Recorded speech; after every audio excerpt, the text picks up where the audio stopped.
Good day. We are looking at Lesson 2 from Unit 11. It's Section 11.5 in our textbook, and the topic is volumes of prisms and cylinders.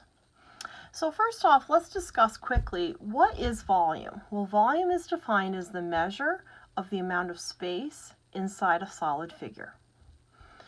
So we're essentially figuring out how many cubes of the same measurement, so like for example a 1 inch by 1 inch by 1 inch cube, how many cubes will fill the inside of a shape. Okay. Now there are formulas that allow us to find the volume of different shapes, different solids. These are given to us on the Regents exam on the reference sheet. It's the same reference sheet that you use for Algebra 1, and it will be the same one that you'll use for Algebra 2. So we've got the general prism, the cylinder, the sphere, the cone, and the pyramid. So in this section, we're looking at specifically the prism and the cylinder. So let's do a quick recap of what the different letters mean. Capital V means volume. Now capital B, this is important. It is different than lowercase b. Lowercase b means the length of a base. But capital B means something different. It means the area of the base. So if the base happens to be a triangle, it would be the area of a triangle. If the base is a rectangle, it would be the area of a rectangle. If the base is a pentagon, it would be the area of a pentagon. Okay. Then we have lowercase h. H is going to be the height, and that's going to be the length of the side that connects the two bases together.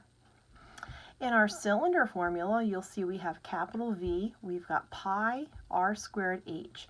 So again, pi, that's my 3.14 irrational number. R for radius, and then again height would be the length of the side that connects the two circular bases. So let's look at some examples. And I specifically tried to choose examples of different shapes. So here we have a rectangular prism. So the first thing I want to do is I want to identify what base am I going to use. Now we've got several choices. So I highlighted the side that I'm going to use as my base. So our formula for volume is volume equals capital B, which is area of the base, times height. So the first thing, since the yellow side is my base, I have to find the area of that. It's a rectangle, so it's length times width. So like over here, I find my area of the base, 13.3 times 17.9, and I get 238.07 square centimeters. So then that leads us now to find the volume. Now I'm going to replace capital B, area of the base, with that 238.07. But then I need the length of the side that connects the two bases together. So the two bases, now since I'm using this yellow side, the yellow side, and then its parallel is over here on the back of the figure. So the side that's connecting it has a length of 5.9 centimeters. So we end up with, putting that in for the height, 1,404.613 cubic centimeters. Now in our second example, we have a triangular prism. So again, the base, a little bit easier to identify here, it's the triangle. So I had to find the area of the triangle. 1/2 base times height is the area of a triangle formula. So I'm doing 1/2 of 36 times 25, and we get 450. So when I go to my formula for area of the base, it's area of the base times height, we're going to replace capital B with that 450. Now, the two bases, triangle in the front, triangle in the back, the side that connects those two is 49 centimeters. So that's going to be the value I use for my H. And we end up with 22,050 cubic centimeters. Next, we're going to do the volume of a cube, length times width times height. They're all the same. So I'm going to use my formula V equals E cubed. And since each side is 21, We do 21 cubed for a total of 9,261 cubic meters. And last but not least, we have the cylinder. So again, different formula now, pi r squared h. So our radius is the distance from the center of a circle to the edge at 13. And again, the height that we're using is the side that connects those two circular bases. So that would be 21 feet.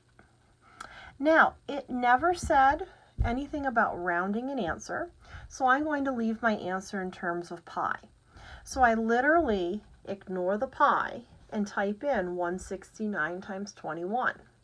When I multiply that in my calculator, I get 3,549. Stick the pi back in. All right. Now, if they said to round to a certain decimal, in that case, that's where I would actually type in and use the pi button on my calculator, and we would get a decimal answer. Okay. If two polyhedrons are congruent, they will have the same volume. So that brings us to something called Cavallari's principle. And that states if two solids have the same height and the same cross-sectional area at every level, then they have the same volume. So here's an example. All right, I have a stack of coins. Maybe these are quarters. Now, if I do my volume of the perfectly stacked quarters, it's going to take the same amount of space up three-dimensionally as if I stagger those same quarters. All right. If I have a stack of Oreos, whether the Oreos are perfectly stacked or they're staggered when they're stacked, they still contain the same amount of volume. That's what Cavallari's principle is telling us. And so our last thing we're going to look at very quickly here is finding the volume of a composite solid. So when I find the volume of a composite solid, we have to add the volumes of the two separate pieces together to get one total value. Here's an example. I have a cube and I have half of a cylinder. If I take the volume of the cube and the volume of half of my cylinder, that's going to give me my total volume. So I calculate the volume of the cube. V equals E cubed. Each side is 4. So 4 cubed, and we get 64 cubic inches.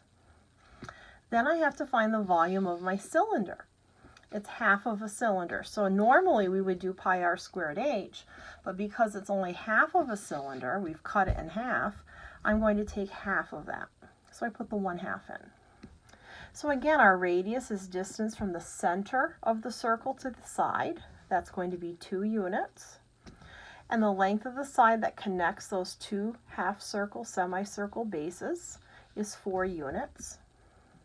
And again, didn't say anything about rounding an answer, so I'm leaving it in terms of pi. And so I end up with 8 pi cubic inches. So my total volume is 64 plus 8 pi cubic inches.